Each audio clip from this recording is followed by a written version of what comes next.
নমস্কার বন্ধুরা, ঠাম্মার রান্নাঘরে সবাইকে স্বাগত জানাই। আজ আমরা বানাচ্ছি ঠাম্মার সুস্বাদু এবং মুচমুচে ব্রেড পাকোড়া। প্রথমে আমরা নেব দুটো পাউরুটি। পাউরুটি দুটোকে জল দিয়ে ভালো করে ভিজিয়ে নিই এবং জল চেপে তুলে রাখি।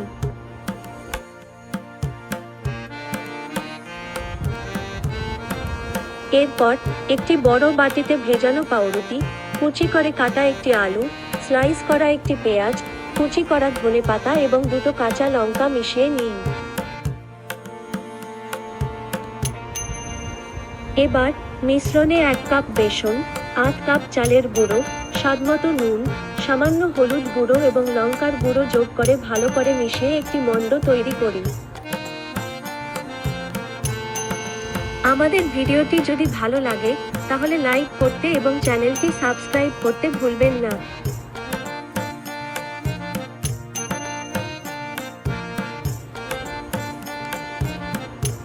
মণ্ড থেকে ছোট ছোট বল বানাই। একটি কড়াইতে পর্যাপ্ত পরিমাণে তেল গরম করি। গরম তেলে বলগুলো ডুবো ভাজি যতক্ষণ না তারা সোনালী রঙের হয়।